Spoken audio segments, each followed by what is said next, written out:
a few people with a few opinions. A lot of baseball comments. But let's kick it off with David because he gave us a $10 donation. Thanks, Thank Dave. you. Hey, and he says, hey, it's not inflation. It's just higher prices. It's not unemployment. It's just unpaid vacation. Paying more for stuff is patriotic. It's not higher taxes, just higher on goods from tariffs. So David's of the opinion he's not being taxed for being loyal. Again, we're referencing the Padres raising the ticket prices for the 5th year in a row. Okay, that's cool. I mean, you're the ones at the ticket window making the purchase, supporting the thing. I guess the bottom line, John, if the product continues to be really good, like postseason every year, like maybe in a World Series, maybe fans will continue to say, this is acceptable. But what happens if the product does not get good? Well, then they won't show up. And then that's the market signal that the prices are too high, you know? So it's a dynamic. There's an ebb and flow to this sort of thing. And right now the Padres are hot. The Dodgers are hot. I mean, you go buy a ticket in any of those at the Dodger Stadium, they're not cheap either, you know? And by the way, you go to a concert anywhere. I mean, you're spending a hell of a lot. I mean, everything has changed. It's not like back in the days you pay $7 for a box seat, you know, at Ebbets Field. I mean, it's a very big difference now. Okay. David, thank you for joining us. Everybody's got an opinion on this ticket price thing. Go ahead. John, next one. Next one. Okay, let's go here to Raul. He goes, hey, Lee and John, hello, all the best on this Monday. The UFC deal with Paramount, will it change the pay-per-view model other sports have? Interesting. I always wonder when you're going to get tapped out. You know, can you subscribe to everything? Because that's where a hell of a lot of this is going. You know, I go crazy with Friday Night Baseball on Apple TV. I can't watch the games I'm used to watching because my team might be on Apple TV. That's another subscription on top of all these other subscriptions. So it's a way of life. Is there a ceiling? Is there an area in which we're going to be tapped out? Is this all going to be once upon a time off regular TV, off my cable channels? I don't know where it's going to go, but yeah, there's a lot of creative stuff that's going on everywhere, and you got to pay for it. Yeah, I'm not privy to the deal here. Ultimate Fighting Championship with Paramount. I mean, I saw a headline about it that they reconfigured the contract, but everything is going this way. I mean, it's all pay-per-view. I mean, especially for some of these, you know, big time. You know, like one time my wife and I, we went to a sports bar here in Poway. This is like about 10 years ago. And we just went there to have a drink and like some hors d'oeuvres. And it turned out that it was a night when they were having a UFC fight. And it was packed with a lot of dudes that are all there. And they were getting like $10, $15 cover charges just to get in, you know? So this pay-per-view model, it's been a thing forever. I think it's just going to continue that way. Now, as far as UFC and Paramount, like I said, I don't know the detail of that. Well, Paramount's an offshoot of CBS and all the creative stuff that they're doing, which is like ESPN has now gone to ESPN Plus and all the special events. Yeah. They're going to be part of their addendums to their current contracts. That's how I see my UCSD Triton basketball team. It's on ESPN Plus. Yeah. Interesting to see we're doing this podcast 3 years from now. I think landscape's going to change even more. Yeah, things are very fluid right now. Okay, let's go to Casey. Hey, good afternoon, guys. Hacksaw, how you think my USC Trojans will do this year? And if they have another disappointing season, you think Lincoln Riley goes on the hot seat? A lot of people think he's on a hot seat right now, but he's got such a buyout. I don't see that happening. And USC has poured a lot of resources into that program, the new training center. I mean, they've done a lot of things. They just need to be top 5. But Mayava, the quarterback who came from Vegas, you know, he played pretty well at the tail end of last season. He is the guy. They've had really good recruiting classes back to back. Transfer portal have had to haul a lot of linemen in. They do think their defense is going to be even better with Danton Lynn there as the second-year defensive coordinator. End of the day, I think Riley's there. They can't afford to get rid of him because of the kind of contract and negotiate, but he has to win. Here's the shocker. Preseason poll came out today. Now, tell me in your lifetime, did you ever think you'd see this? In your lifetime, Boise State, BYU be ranked ahead of USC in the preseason poll. Wow. Ranked way ahead. Wow. Yeah, USC is 29th in the country. Southern Cal Trojans are 29th in the country. Just, I mean, it's just, they were always like a top 5 program. I remember when I was growing up. Past tense. Yeah. And even during the Reggie Bush era, they were always right there at the top, you know? So I don't.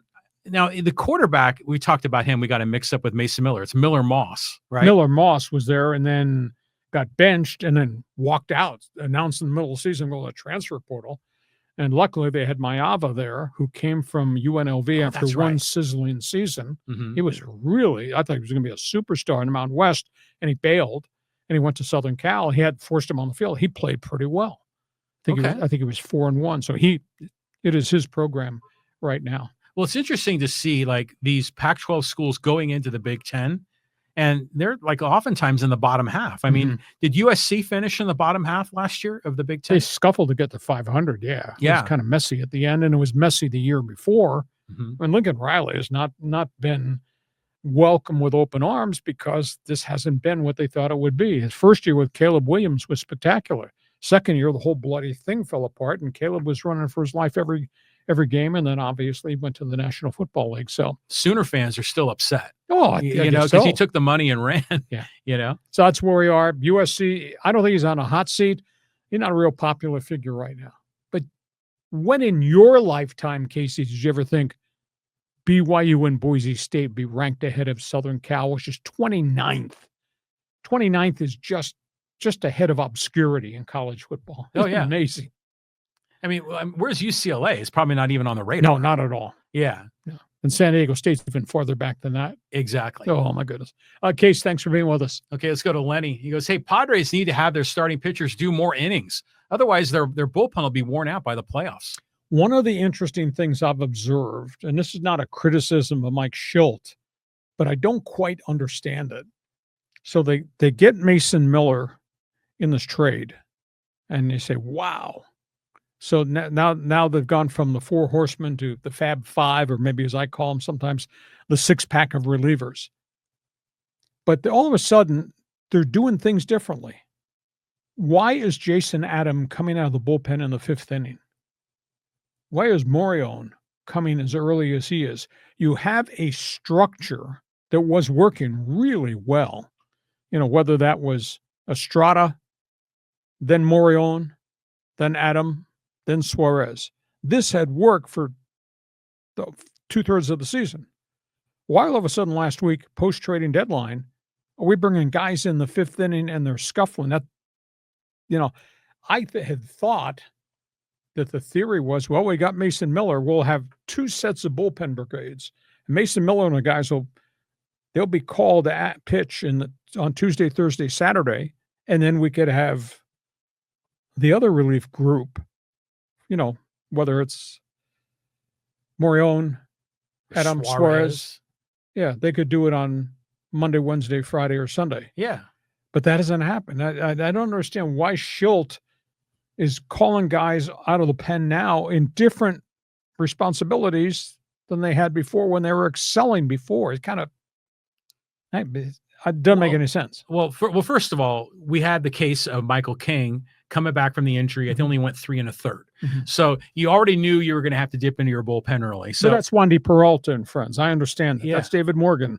I understand that. But why you're asking Jason Adam to pitch in the fifth inning of a game? They kind of, I mean, the way that I'm reading it is that they kind of have it set up where any guy could be called on at any time. Because remember before when it was the four horsemen, you know, they were getting worked like almost every night, especially Jason Adam, you know, and you saw Adam's, you know, performance begin to tail off. So now I think, you know, they've got all these bullets and they can plug them in the chamber, you know, for fifth inning, eighth inning, and they're all rotatable pieces, maybe with the exception of Suarez. So I think it's cool. I think it's creative. And I think, if anything, the Dodgers last year in the playoffs, you know, skunking the Padres for 24 innings goes to show you got to look at the matchups, do the analytics, and find the right reliever for the right part of the opponent's lineup. Okay. That's his explanation. I just asked a question that one of other fans thought the same. Lenny, thanks for being with us. Next one, John. Okay. This next one, is Eric Grupner again. But I don't think it's the real Eric Grupner. I think it's a fraud. I think it was a guy pulling our leg last night. Well, if it was a legitimate question, that's okay. If it's not a legitimate question, we're not going to put it on. But go ahead. Yeah, we're going to skip this Eric Grupner. If we're making a mistake, my apologies. Let's keep moving on. We'll go to Juan. He goes, hey, hello, Lee. I love your show. About our pitching staff, I know we're not playing our best, but this year we got a better chance. What do you think? I'm not sure. Is this a Padre or a Dodger fan? It's probably a Dodger fan. It's got to be a Dodger fan. Now, I will say this. They're starting to get their starters back. They look really healthy. I mean, this collection, and John and I have been joking about the cavalry's coming. Well, it's there. But the bullpen is just a disaster. 4.25 ERA and 19 blown saves, and they can't figure it out. They can't trust anybody. So I'm not sure what they're going to do. I really thought one of the solutions would have been to take Dustin May, take him out of the rotation, let him be your first long guy, and just let him come in for 2 innings and throw heat and do what he does. But they didn't know. They traded him. And I said, well, if not Dustin May, Landon Knack, who had pitched pretty well. The left-hander, Robleski, had pitched pretty well in spurts. They just need somebody that they can trust early on, and it's not happened. And the back end of the bullpen is in just disarray. What happened Sunday against the Blue Jays was a disaster. Trinan gave up back-to-back home runs, and then Vessier came in and threw one pitch in the ninth. That was a home run. They gave up 3 home runs to 6 batters. That's weird. Oh, it's really strange. But I mean, as far as Dustin May is concerned, I think the Dodgers asked him to go into the bullpen, and he said he wasn't interested. Exactly, and that's how we wound up going to Boston. Yeah, exactly. So, when you get Kirby Yates back, and that guy, it's amazing he's still pitching. I mean, he had a nice run with the Padres in the early or the mid-teens, right? And he's moved around, and he's a post-surgery guy. He's had arm problems, but who are you going to trust right now? I mean, I think they burned Tanner Scott out. Yeah. I don't think you can trust Yates very much. He's not the same pitcher. He got lit in Atlanta too. How about Bobby Miller? Are they going to bring him up? He's only thrown 6 innings, but he hasn't given up a hit yet. And he got 10 strikeouts in 6 innings at Oak City. That might be a bit of a reach this early, but for like 1 inning, and so here we go back to having these movable parts, and it's like a positionless basketball team, right? Where everyone flows, and you go to the guy who has the hot hand or who has the best matchup. And Bobby Miller could be one of those bullets. We'll find out. Boy, what a great 2 weeks of baseball we got in the National League West, because everybody plays everybody else. Well, here's this follow-up on this, and this is from a Dodger fan who's kind of reflecting a lot of the mood online. And this is from T. Drizzy. Dodgers are not worried about no Padres, and the bullpen is overworked due to injuries. Dodger Blue will be crowned in October. Padres can be July, August paper champions. Oh, let's just let it play out on the field. Tizzy, just make sure you show up here on Thursday when we preview Dodgers Padres. Make sure you're here Friday, I should say, next Monday after the weekend series is completed. So we'll just continue to have this dialogue. But it's interesting. I mean, the Dodgers have a great batting order. The Dodgers could have a gold standard starting rotation. The Dodgers are a disaster in the bullpen. And the Padres, they've got injury issues. They've got durability issues right now at the front end of that rotation. And the Padres have a gold standard bullpen right now. And the Padres collectively have an impact lineup that I think there's a whole bunch of different guys can do a bunch of different things. You just make sure you show up once the series starts Thursday, and then we'll recap it next Monday. Just think about, like, if you're a Red Sox fan, they went forever, without winning a world championship. 1918 was a long haul ago. Yeah. And then it was 2004 or something like that when they won finally. So I think the Yankee-Red Sox rivalry is very similar to Padres-Dodgers, because the Yankees were the world beaters. They would always win. But at some point, the little brother gets one up on the big brother, and this could be that year. Preller spent the limit on the credit card. He traded the whole farm system again so they could get this lineup fixed, and they did. And they're only 2 games out. I think that's the thing that's most mind-boggling. The Dodgers were 9 up, and I thought this thing was effectively over July 3rd. And now they're only 2 up, and they got issues at Dodger Stadium, and the Padres kind of look like a more complete team than the Dodgers do. Yes? No? Well, you've been making that claim for the last few weeks. There's logic behind it, but I think until you prove it on the field, and that's what's a great thing. These next 2 weeks are going to be so good. Yeah. I mean, so tonight, the Padres are playing the Giants. Giants in San Francisco, right? Logan Webb starts. Oh, for okay. San Francisco, but they're tanked. Logan Webb's the guy who looks like Jesse Plemons from Breaking Bad. Yeah. But who are the Dodgers opening up with this week? Who are their opponents going to be? Oh, I got brain lock. Okay. Oh, you asked me too quick. Well, but anyways, I saw the Padres schedule, and they the Padres, after they get through this gauntlet of Giants, Dodgers, they get like the Twins, the White Sox, a lot of the Rockies. It'd be a lot easier. Yeah, the Dodgers are playing Angels. Oh, interesting. That could go either way. I don't think so. Well, but they also have some games interspersed in the middle of all this against the Rockies. Oh, yeah, great. Okay, yeah, here we go. That's where we are. Okay, that's all right. Thank you. Okay, here's a comment from Iron. He says, should trade for Milton quarterback at Dallas. I think this might be a Rams comment, with the Stafford injury, maybe. Joe Milton is awful wild. Played at the University of Tennessee. He's just a young quarterback. I mean, he's going to be, I think he's the backup to Prescott now in Dallas. So I'm not even sure that he's not ready to play. If you're telling me that Stafford has to go to the sidelines for an extended period because of this back problem that they can't solve, well, then it's got to be Garoppolo just based on experience. Joe Milton is no different than Stetson Bennett. They're both young guys in camp, have hardly played in the NFL at all. Stetson Bennett, to me, looks really different as a third-year young guy than Joe Milton does in his second year. Milton was in New England, and the Patriots let him go. But he's at this point, he's just a young athlete. He's got to learn how to play. So I don't think Milton's a solution if the Rams situation gets worse and worse with Matthew Stafford. Jimmy G has had some nice runs. I mean, that one year he took the Niners to the NFC Championship. Yep. But he's just sort of a steady Eddie guy. He gets hurt. He's had a lot more injuries than you normally think. Yeah. So that's where we are. We'll see.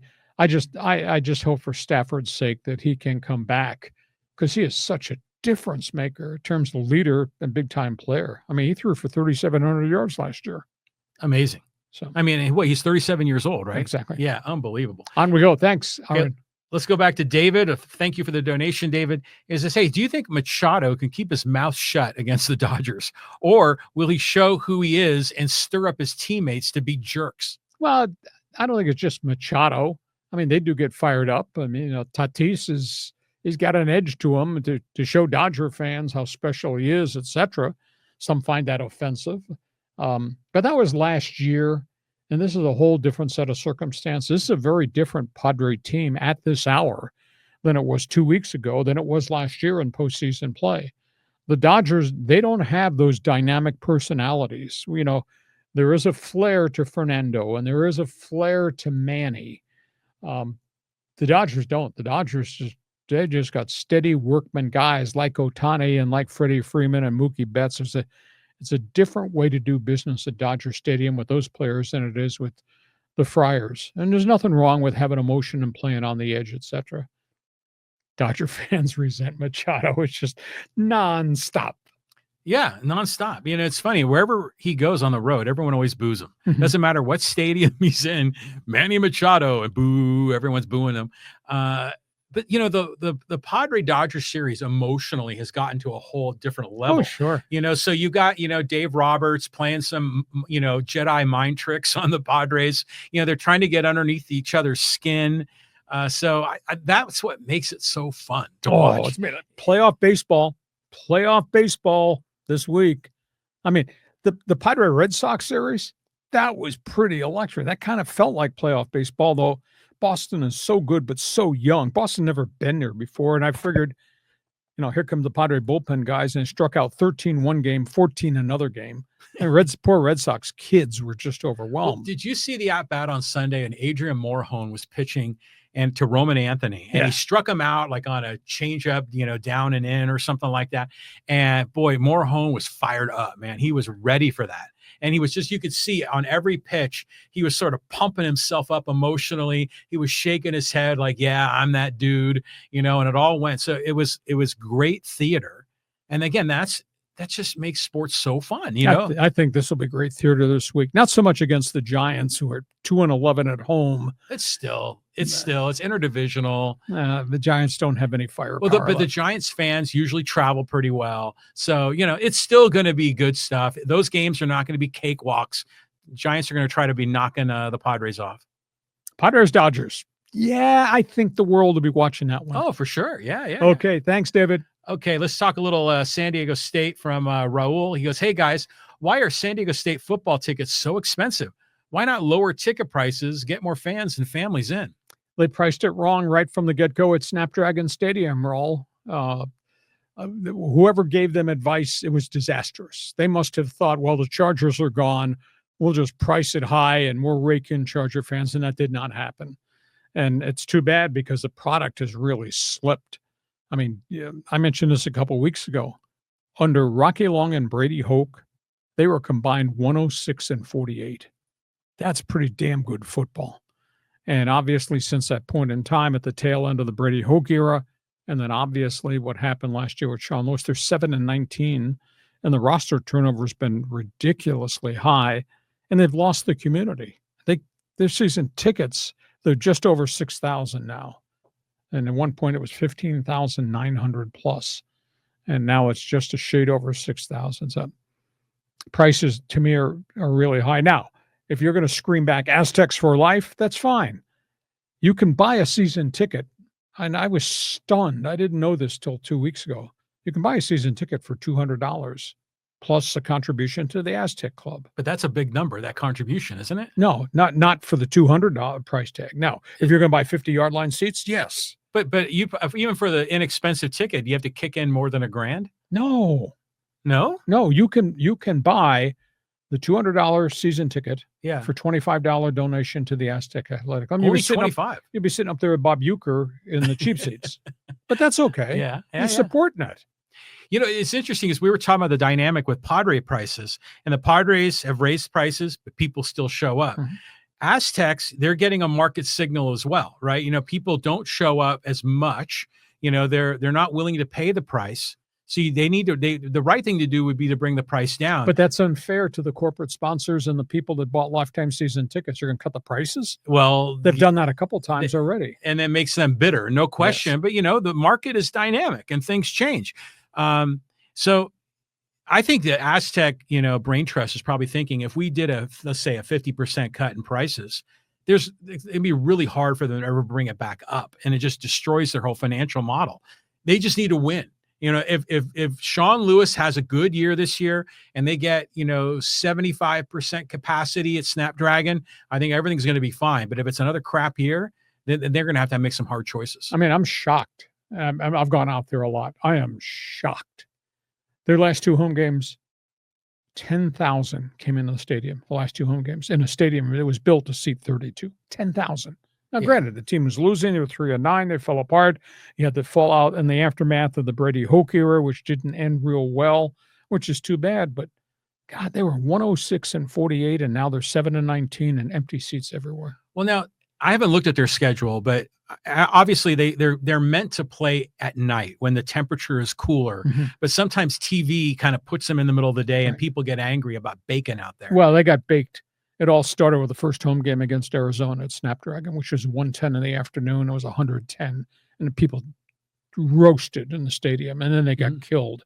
And it's been downhill ever since that point in time. I've been to a game at at Oklahoma to watch the Sooners, and it was like the first game of the year. I think it was like in early September, late August, and it was hotter than crap out there and humid, and there ain't no shade over there, in the Oklahoma Sooner football stadium. And it's interesting how, San Diego fans say, we want shade. It's not nice enough for us. Well, the product isn't very good right now. Yeah. That works against them. Well, one of my buddies told me that when San Diego got the MLS team, that the idea was that the MLS was going to kick in money to put those, tarp shades over the top. That's expensive. That's an expensive renovation. Yeah, but they thought it was going to be part of this whole MLS thing, but obviously that hasn't happened. Yeah. We'll see. Product's got to get better on the field. I don't know if the fans are going to come back. I don't get a sense the fans are coming back. It's like the community just has walked away from it, which is I think it's terrible because the product was pretty good in different chunks of eras. This product has been pretty good. And it's your school. It's your, as you say, Aztec for life. And the It's a support. great stadium. I mean, Yeah. I've been there a few Yeah. times for Aztec games, and I've really enjoyed it. There's a lot of interesting food. Like some of the food choices are what you'd see at Peoria for Padres spring Sure. training, that are out there in their little booths, as well as the standard hot dog, beer, concession stand. But the problem is everything there is this. Well, yeah, but same with Petco. I mean, everything's different. We don't go see a double feature for 2 bits anymore. No. This ain't, 1938. Okay. Thank you. Okay, this is an interesting topic to talk about from Sherry. He says, hey, Dodgers can win. Dodgers can have their series win. The Jays will win the next one in the World Series. Go Jays, go. Well, they had a really disappointing weekend with Dodger Stadium. Should have lost all 3, which would have been a punch on the gut. Did come back, but they've got a really complete baseball team. And, it used to be, well, is Vlad and Bo going to carry us? Because that's what they had to do.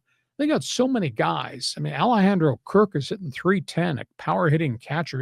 He's from out here. I think he's either from Tijuana or El Centro. Yeah, Tijuana. Alejandro Kirk is having a really good season. They got a whole bunch of young guys, and they're steady Eddie pitching staff. None of those guys go into Cy Young. Every one of those guys in the Toronto rotation is very, very trustworthy. So I think the Jays are a really good team. Is this the first woman ever that's been with us in Fans Forum? Oh, no, we've had other women. Oh, okay. Yeah. I just noticed You that. know, it's interesting that our software platform StreamYard has now made the Fans Forum text bigger and the photo of the person that's dropping in Way bigger. to go, Sherry. Yeah, right on. It's funny, Alejandro Kirk, man, that dude's a fire plug.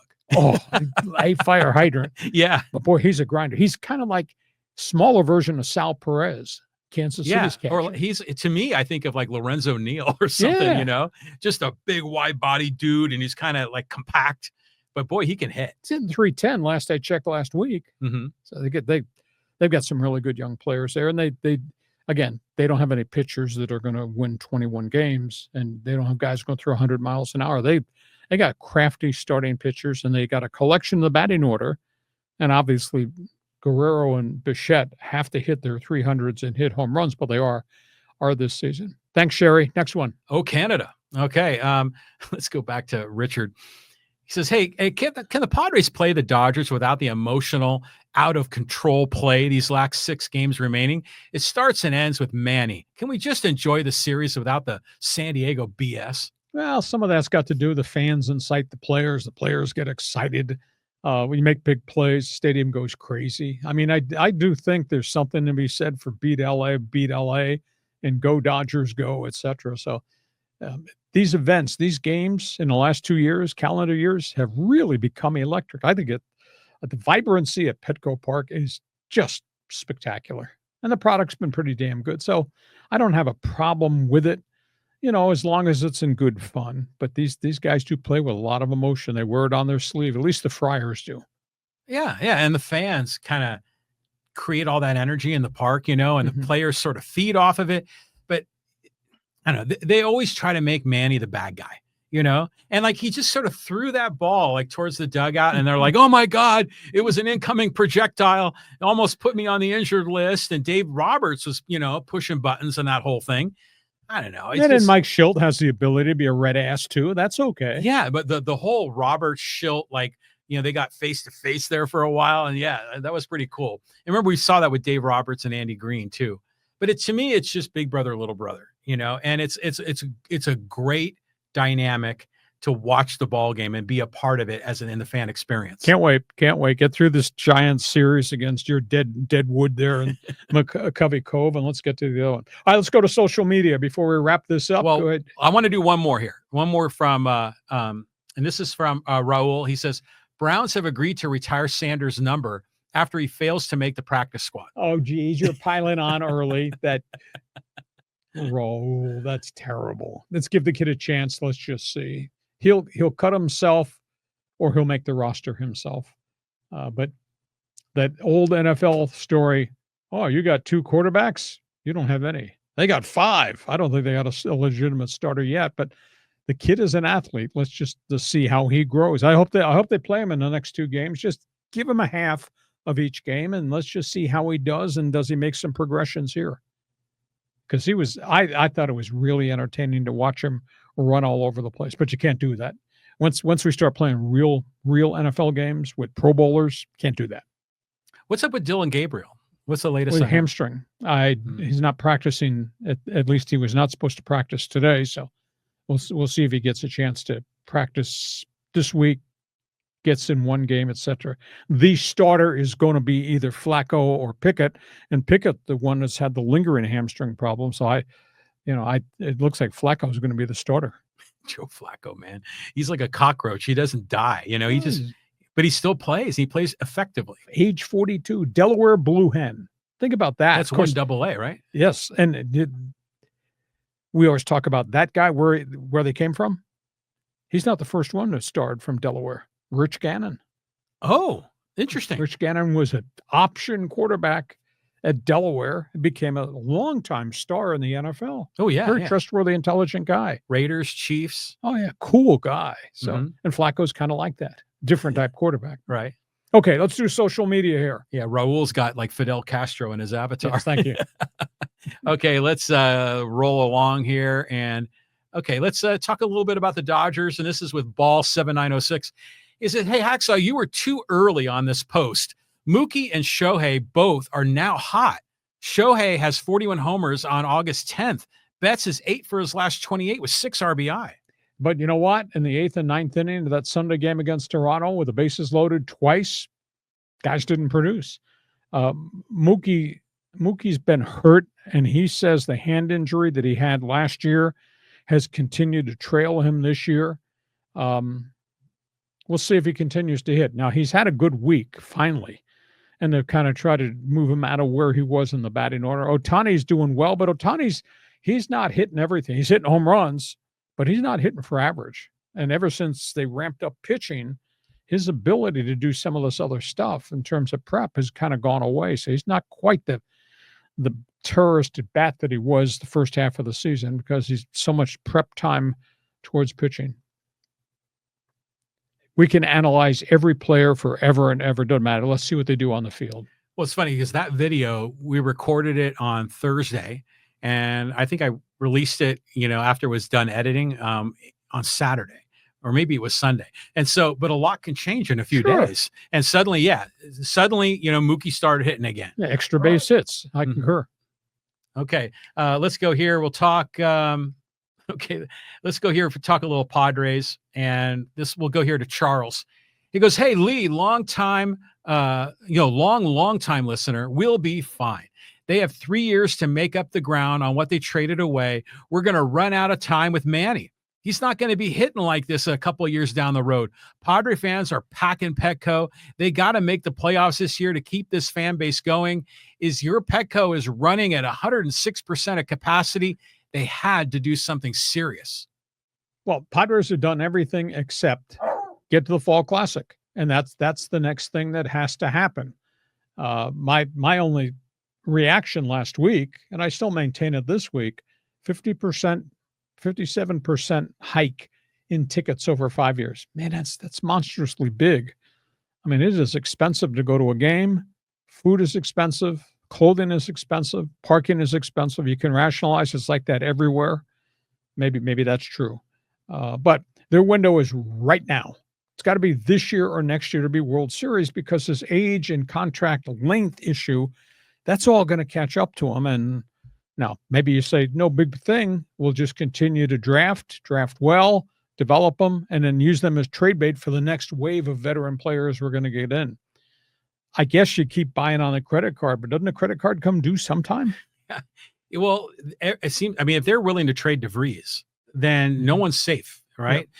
And I saw that DeVries had removed a lot of his photography off of Instagram after the trade. And so a lot of people were saying he was angry about it.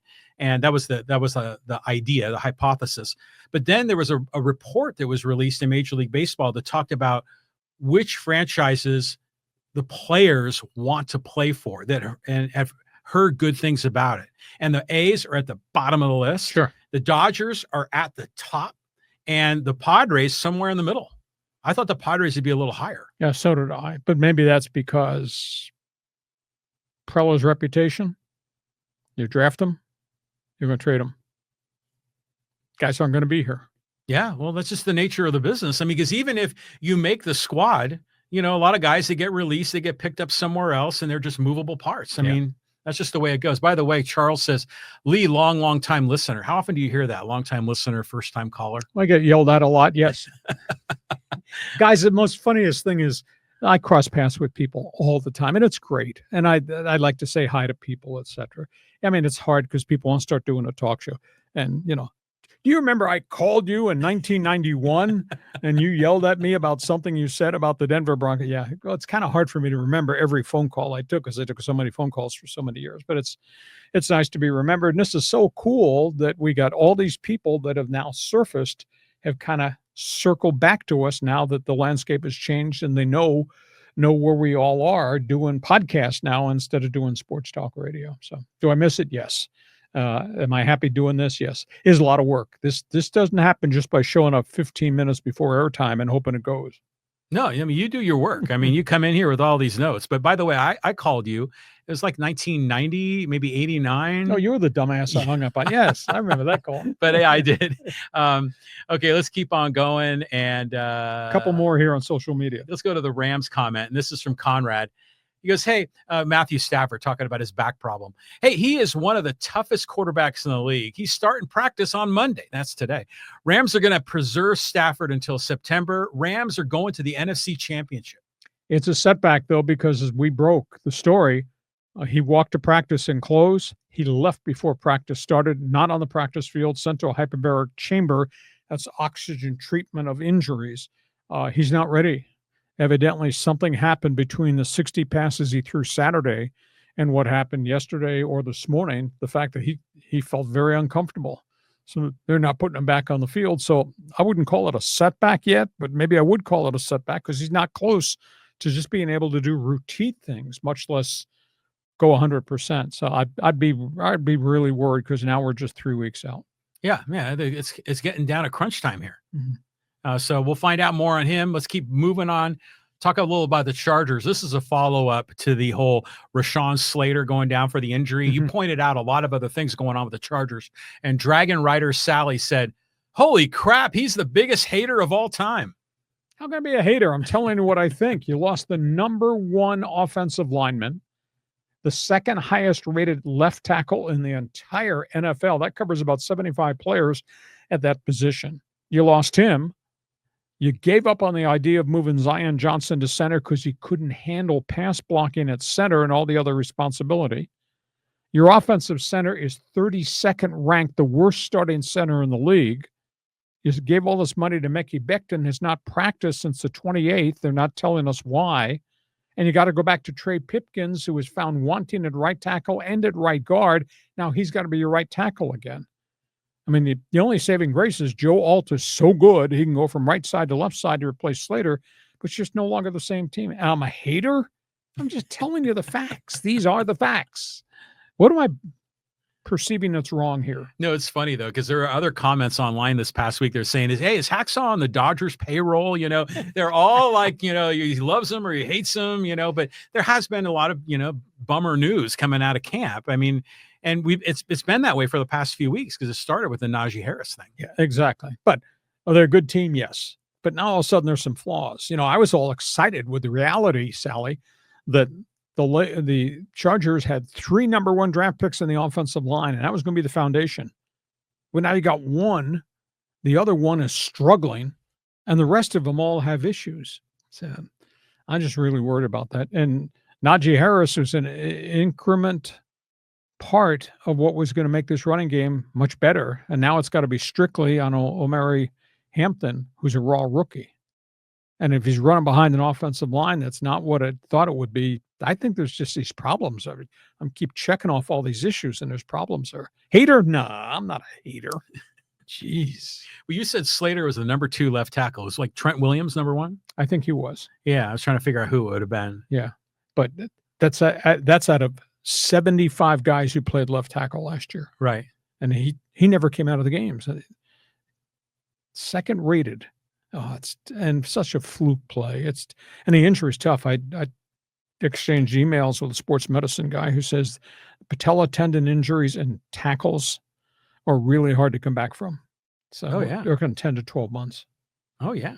Hey, let's go here. One more here. We'll talk a little bit about the new lady umpire. This is from Hubster. And he says, that shows her calling a strike when the computer says it was a ball. That was the first pitch. Well, that's okay. She wasn't Angel Hernandez by any stretch. But she seemed to get pretty good reviews from everybody. Players, fellow umpires are just really generous in their support of her. So we'll just see how she grades out as she goes along. But it is a different game up here. I mean, the stuff these guys throw is wicked. And I understand missed calls. Now, I don't understand erratic strike zones, moving home plates. Some of these umpires are just terrible. But, hey, she's worked hard, and she's graded every level she graded at in each league.